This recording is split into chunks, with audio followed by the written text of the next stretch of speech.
good, YouTube? Today we're gonna be looking at scary TikTok story times. You guys like the cursed story times, so let's do the scary ones. These are very enticing and very creepy. Without further ado, let's get started. My husband called me from a number I didn't recognize. He begged me not to trust the man in our bed. The call came at 2:47 a.m. while I was lying next to my sleeping husband. The unfamiliar number made me hesitate before answering, but something compelled me to pick up. Lisa? The voice was frantic, desperate. It sounded exactly like Tom. Tom? Is that you? Whose phone are you using? Listen to me very carefully, the voice said, trembling. I need you to get out of the house right now. No, sign me out at that point. No, it's one thing if there's a creepy person in your house. You're telling me the person that I'm sleeping next to. I wouldn't know what to do. Just leave. I looked over at Tom sleeping peacefully beside me, his chest rising and falling steadily. He'd been home all evening. We'd watched a movie, shared a bottle of wine, gone to bed at our usual time. What are you talking about? You're right here. No, I'm not. I'm trapped somewhere. I don't know where. That thing next to you, it's not me. A chill ran down my spine. Tom, you're scaring me. This isn't funny. Look at his hands, Lisa. Really look at them. I glanced down at the man beside me. His hands were folded peacefully on his chest, but in the dim moonlight filtering through our curtains, something seemed off about them. The fingers looked too long, the proportions slightly wrong. I don't understand what's happening. I whispered. No, what are y'all doing in this situation? You are with your husband or wife, and then they call you at 2 a.m. in the morning talking about, yo, the person you're sleeping to is actually not me. What are you doing? I think I might just cry. I don't know what to do. If I was in that situation and my wife called me talking about, yo, the girl you're sleeping to is not actually me, I'm gonna see how she actually look. Cause if she bad, I ain't gonna lie, I might just go on through with it. But if not, then I'm probably gonna get scared. The phone. 3 days ago, I was coming home from work and my car broke down on Riverside Road. A man offered to help me. The next thing I remember, I woke up in some kind of basement. This thing has been pretending to be me. My heart pounded. 3 days ago, Tom had come home later than usual, claiming he worked late. But he'd seemed normal, tired, but normal. If you're really Tom, tell me something only he would know. Your scar. The one on your left shoulder from when you fell off your bike when you were 8. You told me about it on our second date at that Italian restaurant on 5th Street. You were embarrassed about wearing a strapless dress because of it. That was correct. But it was also information someone could have gotten from Tom if they'd interrogated him. That's not enough, I said. Our first fight was about your ex-boyfriend Marcus calling you at 11 p.m. I was jealous and accused you of still having feelings for him. You threw a pillow at me and slept on the couch. In the morning, I made you pancakes shaped like hearts to apologize. No one else knew that story. We'd never told anyone about that embarrassing early relationship moment. Oh God, I breathed. Tom, is it really you? The figure next to me stirred. His eyes opened slowly, fixing on me with an expression I'd never seen before, cold, calculating, completely devoid of the warmth I knew from my husband. Who are you talking to? He asked, his voice perfectly mimicking Tom's usual sleepy tone. I held the phone against my chest, muffling the speaker. Wrong number. Sorry, honey. Go back to sleep. He closed his eyes. No. Yo, bro, if you're a good husband, you're gonna call the cops immediately. You're gonna fake act like you're asleep, nothing is going on. It's 2 a.m. in the morning. I highly doubt he's gonna do anything. But I could tell he wasn't really sleeping. His breathing was too controlled, too deliberate. Are you still there? Came Tom's voice from the phone. Yes, I whispered barely audibly. It knows you know. You have to get out now. I slipped out of bed as quietly as possible, grabbing my robe and slippers. The thing pretending to be my husband didn't move, but I felt its attention following me as I crept toward the bedroom door. I made it to the kitchen before it spoke. Where are you going, sweetheart? I turned to see it standing in the doorway, still looking exactly like Tom but somehow fundamentally wrong. The smile was too wide, the head tilted at an unnatural angle. Just getting some water, I said, trying to keep my voice steady. Come back to bed. It took a step toward me. We should stay together. It's safer that way. I'll be right there. But I was already backing toward the rear door, the phone still clutched in my hand. The thing's expression shifted, the mask of humanity slipping for just a moment. What I saw underneath made me run. I burst through the back door and sprinted across our yard to the neighbor's house, pounding on their door and screaming for help. Mrs. Kellerman, our elderly neighbor, called the police while I huddled in her living room. Out of all the neighbors you want to go to one that's 90 years old. Come on, bro. What is her weak ass gonna do? She old as hell. You couldn't have just maybe like walked a couple more to get your other neighbor? Still on the phone with Tom. Are you safe? He asked. I think so. The police are coming. Tom, where are you? How do I find you? I don't know. It's dark here. I can hear water dripping. It smells like mold and chemicals. The police arrived within minutes. I watched from Mrs. Kellerman's window as they approached our house. Through our bedroom window, I could see the thing that looked like Tom standing there, watching them approach. When the officers knocked, it answered the door perfectly calm and collected, explaining that its wife was having some kind of mental health crisis. It was so convincing, so perfectly Tom-like in its mannerisms and speech patterns. Ma'am, your husband says you've been under a lot of stress lately. No, this is not how we're gonna do it. We're not gonna make it seem like he's making her sound crazy. Stop, bro. Brooks said when he came to question me. He's concerned about you. That's not my husband, I insisted.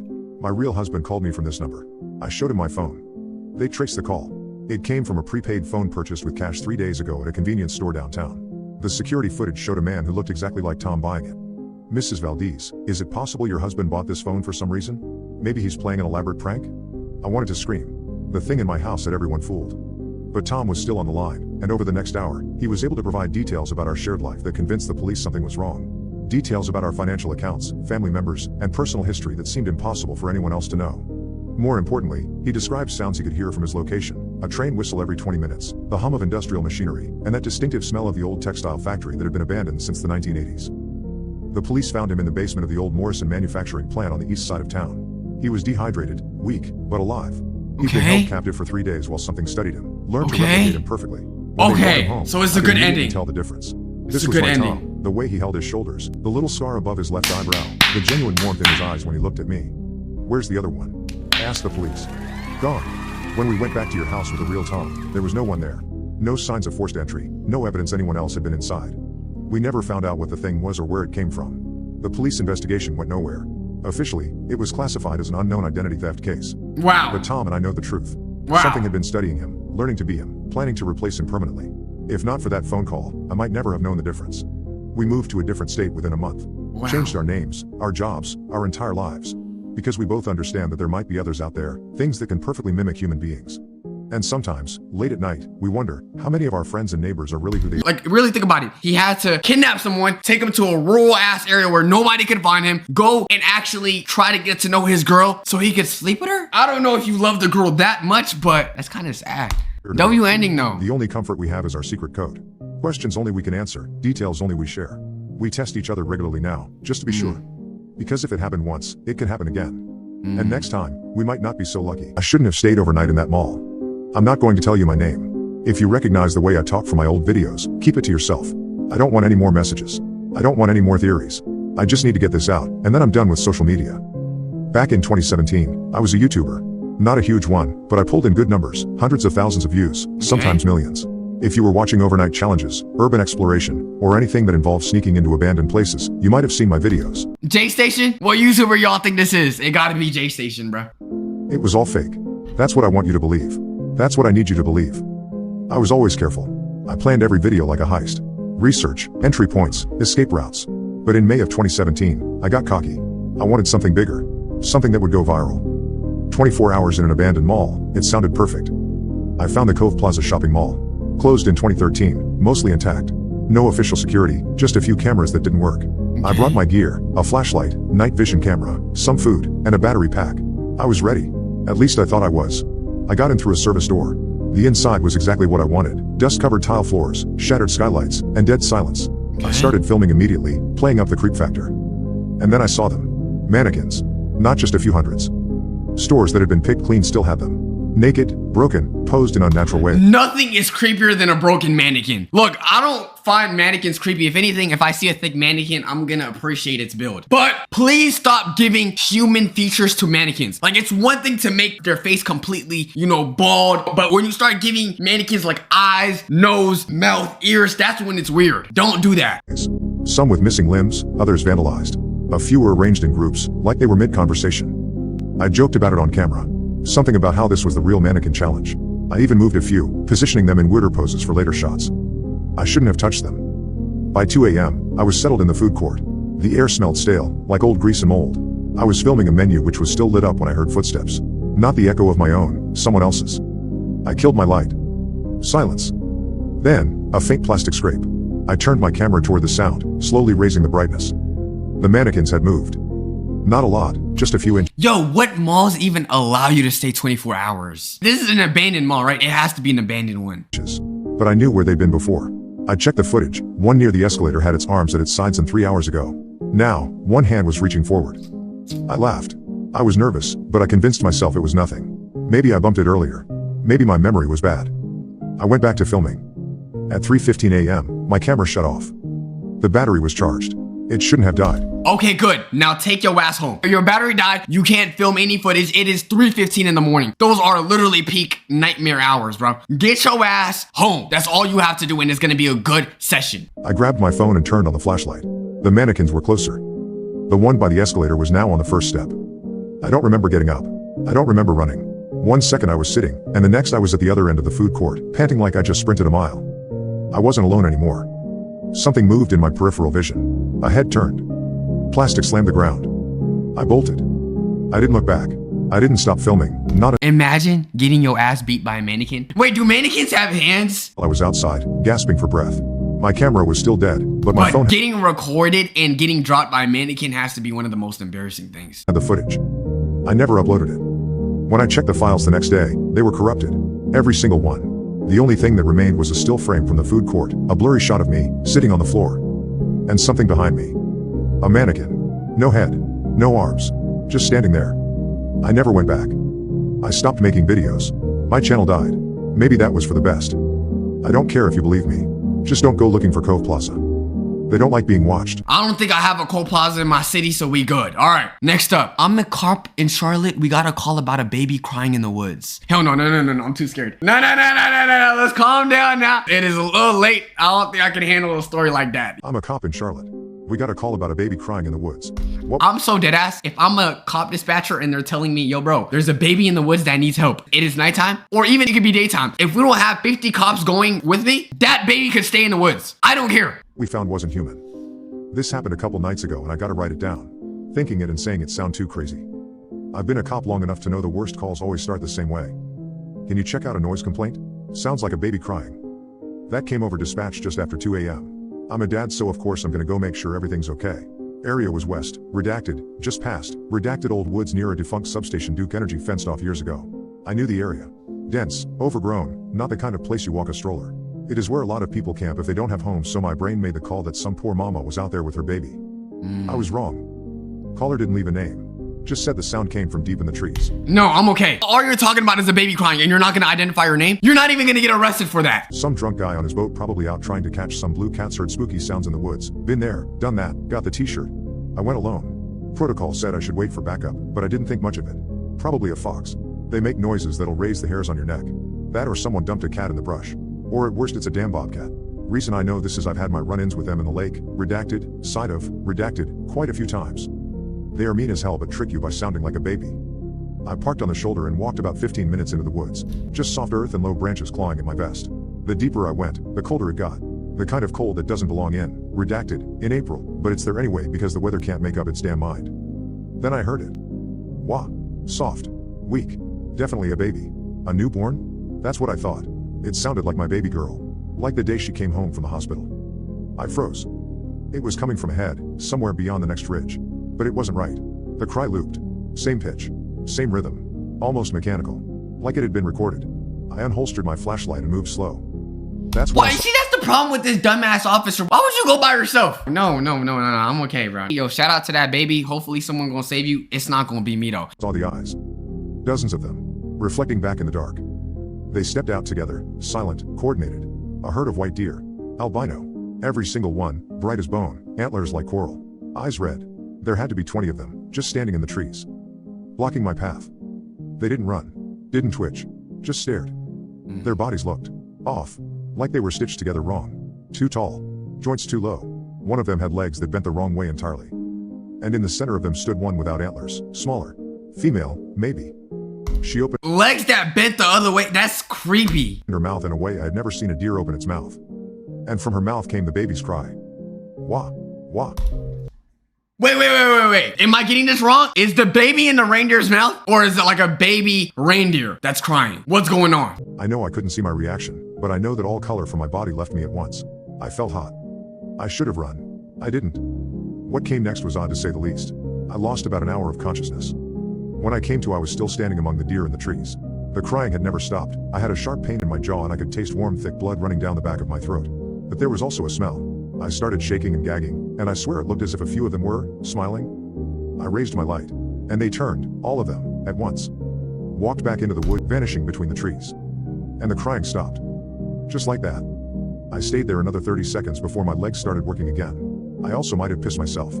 I checked my watch, 3:30 a.m. About an hour after I parked and radioed in dispatch. I had no recollection of the last hour. And the oddest thing? I was missing a molar. Back at the cruiser, I tried to call it in. Static. My radio didn't work until I was 5 miles down the road. And brother, that was a long walk. Next morning, I came back with animal control. They found nothing, no prints, no fur, no signs of anything except a tooth in the brush. It was a human milk tooth. A baby tooth. Animal control guy said that's probably where the sound came from. A baby in the woods with a homeless mom. He shrugged his shoulders and chucked it in the woods. I don't know why, but I went and retrieved it afterward and took it home. Call me crazy. Whole department does now. They drug tested me after I gave my report. But here's the thing. Since I brought that tooth home, I've caught glimpses of white deer in my yard at night. You deserve it! Why are you using a baby's tooth as a souvenir? Especially when you know it's haunted. These are the type of people that die first in horror movies. Oh yeah, let me think of a bright idea. Yes, this haunted ass event that happened to me. Let's just grab a souvenir. That's like grabbing a haunted doll's hair and then placing it in your bed thinking you're gonna get good luck. Why? When I'm driving out on patrol, they run out in front of me. I've heard babies crying from the woods behind my house. I hear babies crying when I'm hiking in the mountains about 200 miles away from home. I hear them before I go to bed. My daughter is 14. I don't have a baby. She doesn't even live with me, I'm divorced. And the worst thing is, I don't know where that baby tooth is now. And the reason I'm writing this is because as I sit here in my home, I'm watching my security cameras. There's a white deer in my yard. Yeah, GG's, buddy. GG's, you're done, you're cooked. You're cooked! And now it's screaming and yelling and cursing. But it's not a baby's voice anymore. It's mine. It's not a baby's voice anymore, it's mine. What does that mean? Oh, that he's yelling? Wait, the deer is attacking him? Oh yeah, you're cooked, bro. I'm performing an autopsy on a pregnant woman, and things keep getting stranger. I knew her. In all my years of work, I've developed a strange relationship with death. I see it as something purely physical. The body in front of me is just an organism who stopped living. That's all that it is. And yet, it took me by surprise to have her on my table. Okay. I'd seen her around the hospital before, excited, glowing, talking about what her life would. That's kind of scary though, because if you're messing with an autopsy of a pregnant woman, that means she died giving birth. Look from now on. She was a bit distracted sometimes, saying that great things were coming, but I didn't expect her to die right before giving birth. Damn. She was found drowned in her own home, with writings on her wrists and on the back of her neck, and she'd been laying in her bathtub for days before her neighbor found her. She had no husband, no relatives. They expected me to rule it as a suicide. I didn't believe that, since it made no sense. Why would she kill herself right before giving birth? Right before becoming a mother, a thing she'd been so excited about? I'd been called in the middle of the night to work on her. They said her body was already in a pretty fragile state, and I needed to be precise and fast before they could wrap this tragedy up. I won't weight you down with all the gory details. I'll just go over the process really fast, so that you'll get an idea of what I do. Okay. First came some of the paperwork and observations, along with the external examination and photographs. I didn't notice anything besides the obvious signs of drowning and damage done by the 3 days spent in the bathtub. What were the writings? Although, if I'm being honest, but that might have been just me, I thought that the skin surrounding the writing, wrists, neck, was lighter than the rest and harder. Next came the internal examination. I've been plagued by a wave of sadness, not wanting to move on with the procedure, but I tensed up and kept on working. Again, the usual signs of drowning. I froze with the instruments in hand. I was the only one in the morgue, or, at least, the only one alive, and it might have been the lack of sleep or the general eerie atmosphere that was making me feel unsure of what I was seeing. There was no earthly way she could have made those carvings on her ribs. Tiny carvings of the same. Tiny carvings of the same symbols. My throat was dry, which made me feel like I was choking on air, and suddenly the collar of my scrub felt too tight for me. It wasn't my imagination. Her ribs were covered in these carvings. Could it be some bone-eating bacteria? I knew it was pointless to even ask that question, because I knew it wasn't. I took out my phone to take a close-up of the ribs. I know that wasn't too professional, but I had no choice. The moment I took the picture, something clattered in the distance. I looked up to the door to the hallway. No one should be here. I took a sharp breath and carefully put my gloves back on, feeling the blood slowly drain from my face as I worked my way down to her amniotic sac. I was expecting to see something that would make my skin crawl, and I knew that no matter how hard I braced myself, it would still hit me hard. When I opened it, it was empty. There were no signs of a fetus. It was as if it had just disappeared, leaving her placenta and the umbilical cord behind, intact. There was no baby there. Okay, if there's no fetus, what does that mean though? That she never had a baby, or the baby ended her? I stepped back from her and took off my gloves. I rubbed my eyes. That had to be impossible. Her tummy had been perfectly round, and I'm pretty sure there would have been signs if she'd given birth before or after dying. It was inhumane, unnatural. Everything indicating a pregnancy existed, all except for the baby. I carefully closed her up, trying not to think about the missing baby and the symbols, then filled the report. I wrote suicide on it. I wasn't 100% sure of that. I didn't need to be. They'd been clear with the instructions. Just get it done. Fast. I creaked the door open and peered into the hallway. The clattering had come from the supply room, and I hadn't heard the door open or close, so what had done it was still there. I approached it slowly, holding my breath, as if I were afraid to make a sound. I placed my hand on the doorknob and twisted. Click. It was locked. On the inside. I knocked. Hey, I whispered, is anyone there? What followed was an There is no way the baby hit a Hunter x Hunter going adult evolution, gang. There is no way. Unusual sound, something like someone sucking the air through their teeth. I looked back to the hallway, ending with the morgue. The door was swinging open. I couldn't remember if I'd closed it or not, and I didn't want to. I decided my job was finished there. I closed up and got into my car, then drove home in silence. I live alone, so me coming home at 3 a.m. would not disturb anyone. After doing my night routine and going to bed, I found myself twisting and turning, strange dreams pressing onto me, like the ones you have when you have a fever. I thought I heard a cry at one point, until I realized it had been my own. I opened my eyes after what seemed like minutes, to discover it was a little over 6 a.m. In the soft glow of the morning, my window had fogged up a bit, and I couldn't help but stare, perplexed, at the fresh print of a child's hand on inside of the glass. To be fair, if there was anyone that was gonna haunt me, I'd rather want it to be a little baby. Because what is a little baby going to do to you? At least it's not like some sort of like creepy ass doll or like a big ass monster haunting you. It's a little baby. Worst case scenario, what? It comes up to you, you're just gonna kick that little shit. That's all you gotta do, and then you're gonna be good. I woke up to find a voicemail from myself, begging me not to go into the bathroom. The buzz of my phone woke me at 3:17 a.m. I fumbled for it in the dark, squinting at the screen through bleary eyes. One new voicemail. No missed calls. That was strange. How could I have a voicemail without a missed call? Half asleep, I pressed play and held the phone to my ear. Jake, listen to me. My stomach dropped. It was my voice. My exact voice, but frantic, breathless. Whatever you do, don't go into the bathroom.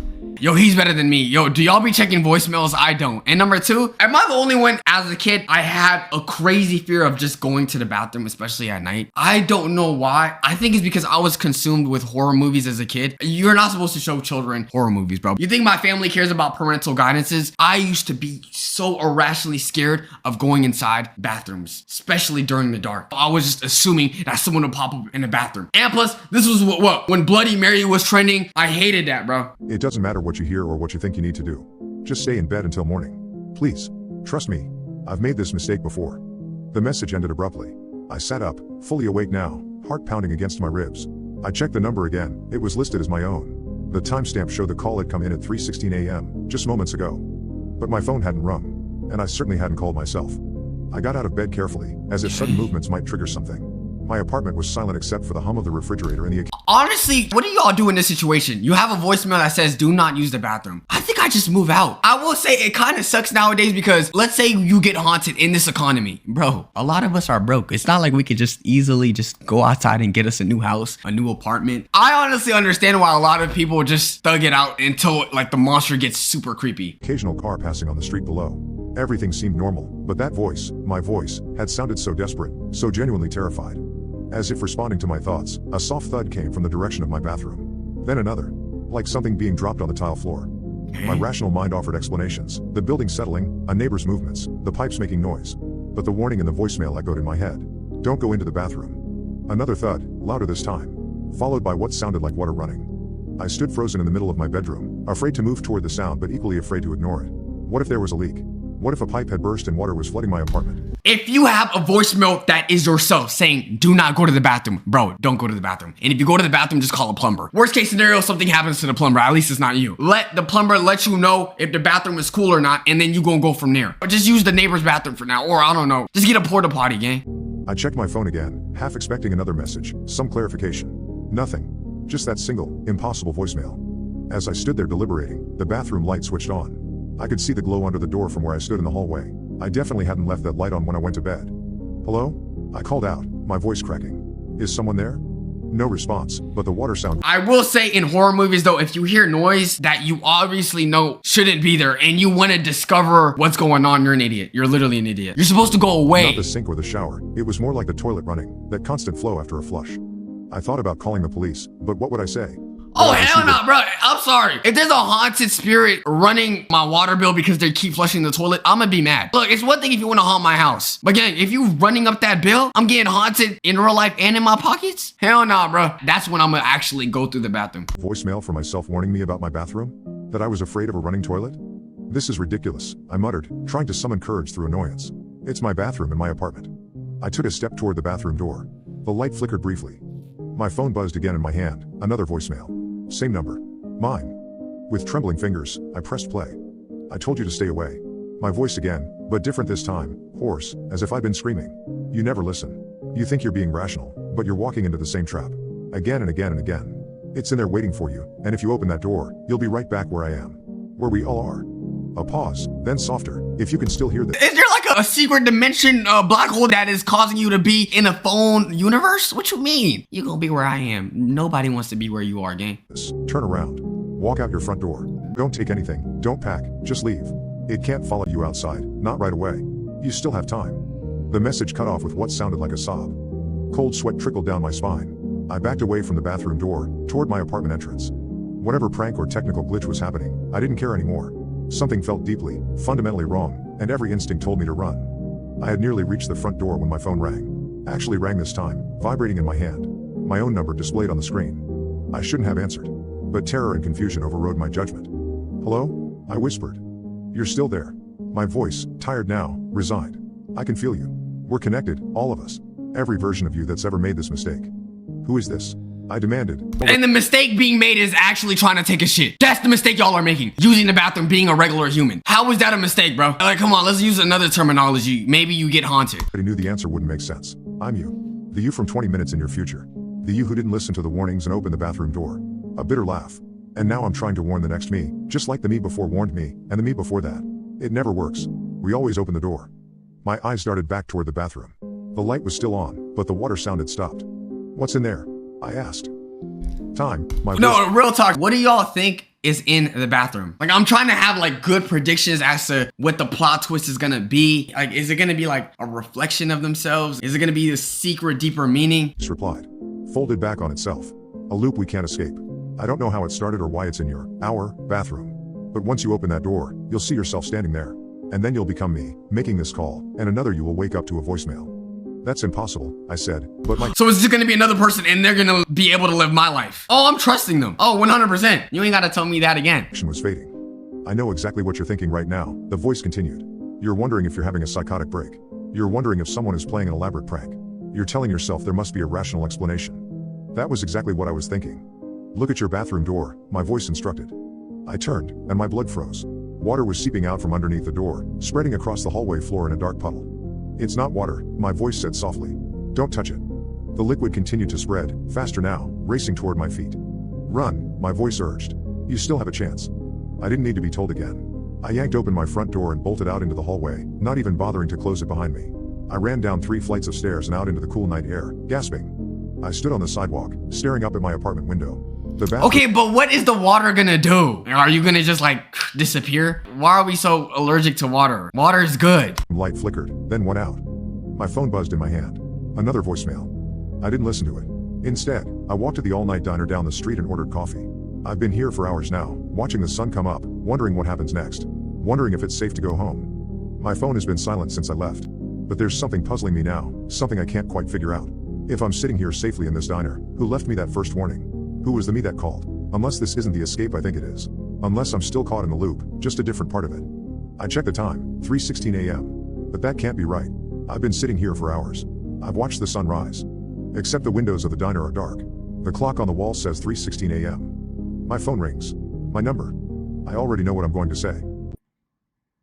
JJ's, man. But how did he actually die though? My boy survived it. Did he not? Oh my goodness. Why y'all had to do my mans like this? Yo, he did everything that he was supposed to do. He's keeping that coffee shop in business because if this keep happening, that's tough, man. You might as well just go inside the bathroom. Let's be real. Go ahead and just end the loop. When did recording yourself sleeping turn into something horrifying? I downloaded one of those sleep-talking apps as a joke. It started because of something my friend said. He swore I'd said, bring me the small spaghetti in my sleep while we were staying at his house. And I was like, there's no way. So I got curious. The app is super basic. You hit record, set your phone on the nightstand, and it listens all night. It only saves clips when there's sound, so you don't have to scrub through hours of silence. I tried it out expecting nothing, but the first night it picked up 6 clips. One was just me shifting around. One was me sighing really loud, but the rest, legit sleep-talking. The first one was like, the floor isn't cold, it's just upset. Another one was, that's my stapler, give it back. I sat there at breakfast, dying laughing. I sounded half drunk. I sent it to my friend and he said I needed to post them. After that, it became a nightly thing. Every morning I'd check my clips and see what kind of weird dream logic my brain came up with. I started labeling the best ones. One night I said, I told them to bring chairs, not bears. Another night I whispered, where's my shovel? I'm late for the moon. That one became an inside joke. I even caught myself humming a song once, like half a lullaby I didn't recognize. I got weirdly attached to it. It was like watching a show where you're the main character but don't remember filming it. I kept a little folder called Brain Garbage and saved my favorites. I wasn't scared or anything. It just felt funny and kind of personal. Then one morning I opened the app and saw a clip labeled 3:06 a.m. I pressed play. The first sound was normal, just the rustle of my blanket. Then I heard myself say in a tired voice, did you need something? There was a pause. Then another voice answered. Not loud, not dramatic, just quiet and too clear. It said, "You're not supposed to be awake." I replayed it twice to make sure. The voice didn't sound like mine, didn't even sound like someone trying to imitate me. It was calm, like whoever said it was sitting 2 feet from the mic. The clip continued for 10 more seconds, way longer than my normal ones. There was breathing, a soft sound like fabric shifting, then it cut off. I sat on the edge of my bed and listened again with headphones. It didn't glitch, it wasn't distorted, it was just wrong. I started going back through older nights, checking all the clips I hadn't bothered to play. I found one from 2 nights earlier that had background static I never noticed. The waveform looked off. In that one, I was saying something like, "He's not here now," and then something tapped the mic, not a bump, more like a deliberate flick. Another one had breathing, slow and steady, but I wasn't talking in that one. I wasn't doing anything, just silence, and that breath. The worst one? It was from a week ago. At the very end of the clip, you could hear something whispered so faintly I had to boost the volume all the way up. It said, "I know which one is yours." I deleted the app immediately. I even restarted my phone just in case. But that night, I woke up at 3:12 for no reason. My room was quiet. I hadn't set the app, hadn't opened it, but when I checked my phone, the app was running in the background. There was a fresh clip saved. I played it. First, nothing, then a low whisper. Still listening. I threw the phone across the bed and turned every light on. I didn't sleep the rest of the night. The next day, I deleted every file, every backup. I even reset my phone. But last night, at 3:06, I woke up again. I hadn't recorded anything. No app, no phone nearby, but I still felt like I had just finished saying something, like I was answering a question. I checked my call log. There was a 1-second Yo, imagine recording yourself sleep and then what you record is talking to the you that's literally awake. That gotta be the creepiest thing ever. Imagine you record yourself sleeping, you wake up and then the sleepy version of you is literally just clowning you. FaceTime attempt to an unknown number. I never touched the screen, and when I opened the front camera to test it, for half a second it looked like someone was behind me. Just barely, just enough to make me close the app. I don't record anything anymore, but sometimes when I lie down, I hear breathing that doesn't match mine, like someone syncing their breath with mine just a second too late. My husband sleepwalks and whispers names.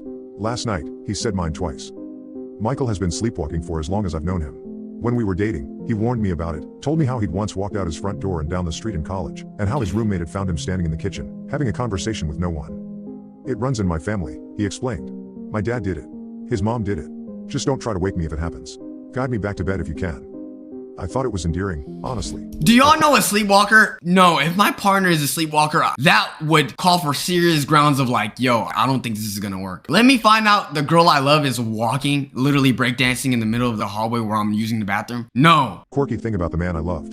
In our 8 years of marriage, I've grown accustomed to the midnight wanderings, the mumbled conversations with invisible companions, the occasional need to gently guide him back to our bedroom. The name started 3 months ago. Okay. The first time it happened, I woke to find his side of the bed empty. Not unusual. I found him standing in our kitchen, staring at the wall, his eyes open but vacant. As I approached to lead him back to bed, he whispered, "Caroline." I froze. Caroline was his ex-girlfriend from college. The one who'd broken his— That's low-key cheating. I don't care. Let me find out my girl sleepwalking in the middle of the night due to her concern and she's like, "Oh my God, yo, Alex, you know I didn't mean that, right?" That's literally cheating. I don't care if you can't control it. I don't care if it's not you. That's actually cheating. his heart, who he'd rarely mentioned in all our years together. I told myself it meant nothing, just random synapses firing in his sleeping brain. 2 nights later, he said another name, David. This one I didn't recognize, but the pattern continued. Yo, let me find out you clapping David and the other girl. Hold on. Hey, you for everybody. Every few nights, he would sleepwalk and whisper a new name. Some I recognized, friends, colleagues, his sister, and others were complete mysteries to me. Okay. I started keeping a list. Maybe it was a strange way to process my uneasiness, but each time I heard a new name, I wrote it down in a small notebook I kept in my nightstand. Andrew, Jessica, Thomas, Maria, Kieran, Sophia. Yo, imagine if this is like his murder list or hit list. Yo, what's the plot twist of this gonna be? I didn't mention it to Michael. What would I say? Honey, you're reciting a roll call of people in your sleep. Yes, that's what you say. What are the meanings of these names? Freaking me out? He had enough stress with his new promotion, and frankly, I felt silly for being bothered by something he couldn't control. Last Tuesday, the pattern changed. I found him in our home office, standing in front of the window, staring out at the darkness. When I touched his arm, he whispered, "Elizabeth." My mother's name. She died when I was 12. I led him back to bed that night with shaking hands. How could he know? I rarely talked about her. I'd never even shown him pictures. We'd agreed early in our relationship that discussing our childhood losses was too painful for both of us. His father had died young too. The next night, he said my boss's name, Kenneth. The night after that, my college roommate, Rachel. The names were no longer random. They were people— Oh, hell no! No, that's creepy. That's too creepy. That's 100% too creepy. Yo, it's one thing for your ass to know, your own list of people. You won't know mine. Imagine now he's listing people he shouldn't list. Oh, this is the first dude that clapped her. That's too much, bro. I'm sorry, we're breaking up. For my life. People important to me. People I'd mentioned to him, yes, but in some cases only in passing, years ago. I stopped writing in the notebook. I stopped sleeping through the night. Instead, I'd lie awake, waiting for him to rise, wondering whose name I would hear next. Last night, it happened again. I woke at 2:17 a.m. to find his side of the bed empty. The house was silent except for the soft hum of the refrigerator and the distant sound of wind in the trees outside. I found him in the bathroom, standing perfectly still in front of the mirror. The moonlight streaming through the small window cast his face in an eerie glow. His eyes were open, unblinking, fixed on his own reflection. Oh, that's another thing. If you're sleepwalking and your eyes are like literally open and I can't tell if you're awake or not, that's creepy. Michael? I whispered, keeping my distance. He didn't respond. He didn't move. Then, so softly I almost didn't hear it, he whispered, Anna. My name. A chill ran through me despite the warm summer night. In all these months, in all these episodes, he had never said my name. Michael, come back to bed, I said, my voice trembling. His head turned slowly, mechanically, though his eyes remained fixed on the mirror. Anna, he whispered again, and something in his voice, something hollow and wrong, made me take a step back. He smiled then, still staring at his reflection rather Oh, than no. You smiling at me, gang? No, that's creepy. It wasn't Michael's smile. It was too wide, too rigid, like someone who had studied human expressions but couldn't quite get them right. I retreated to our bedroom and sat on the edge of the bed, heart pounding. After what felt like hours but was probably only minutes, he shuffled back in and collapsed onto his side of the bed, immediately falling into deep, peaceful sleep. I didn't sleep again that night. This morning— Who would? Imagine someone looking at you like this. And then the whole time they're dead asleep. That's creepy. I don't know. No one is gonna sleep after that. I worked up the courage to ask him, do you ever remember your dreams? When you sleepwalk? He looked up from his phone, surprised. No, never. You know that. Why? I hesitated. You've been saying names when you sleepwalk. For months now. His forehead creased with concern. Names? Whose names? At first, random people. Then people from my life. Last night you said my name. Twice. Michael set his phone down. That's weird. I'm sorry if it scared you. He reached across the table to take my hand. It doesn't mean anything. Sleepwalking is just the brain misfiring. I nodded, trying to smile. I know. It's silly. But he looked troubled, and when he thought I wasn't watching, I saw him pull out his phone and search for something. Tonight, I've decided to set up the old baby monitor we never used, the video kind, to record what happens. Maybe seeing the episodes will help demystify them. Make them less frightening. Michael's already asleep beside me. I should join him, but I can't stop thinking about his face in the mirror last night. That smile that wasn't his smile. The way he said my name, twice, like he was trying it out. Testing it. I just heard a sound from downstairs. Footsteps. He's up again. But that can't be right. I can see him next to me, still asleep, his chest rising and falling with each breath. The footsteps are getting closer. Coming up the stairs. The bedroom door is opening. Someone is standing in the doorway, silhouetted against the dim hallway light. I can make out the familiar shape of my husband's body. But Michael is still lying beside me, sleeping. The figure in the doorway smiles. It's that same wrong smile from last night. Anna, it whispers in my husband's voice. Anna. And now Michael, the real Michael, is waking up beside me. There's two people? There was two people this whole time? And now Michael, but Michael is still lying beside me, sleeping. Each breath. The footsteps are getting closer. Coming up the stairs. The bedroom door is opening. Someone is standing in the doorway, silhouetted against the dim hallway light. I can make out the familiar shape of my husband's body. But Michael is still lying beside me, sleeping. The figure in the doorway smiles. It's that same wrong smile from last night. Anna, it whispers in my husband's voice. Anna. And now Michael, the real Michael, is waking up beside me. He looks at me, disoriented, then follows my gaze to the doorway. There's nothing there. What's wrong? He asks, his voice thick with sleep. Did I sleepwalk again? I can't speak. I can't— No, you did a shadow clone jutsu, nigga. Oh, nah, you see, bro, I don't know how people do this, bro. Like, look, I want a long, peaceful life, you know, no horror, just chill, you know, just peaceful shit. I'm not doing this. Move. Because as he's talking to me, asking me what's wrong, I can still hear it, that whisper, from everywhere and nowhere at once. Anna. My husband is looking at me with growing concern, but all I can think is, if the names he's been listing are people somehow connected to whatever is happening. And now he's saying my name. What comes after your name appears on the list? What if those were all the other victims? Damn, that's creepy. All of these were creepy. Anyways, YouTube, those are all the creepy TikTok story times. Let me know if you guys want more of this. Let me know which one was the creepiest to you. What would you guys do in that situation? Make sure you guys subscribe. Join us on Twitch, all that good stuff. Wax for life. Love y'all. Peace.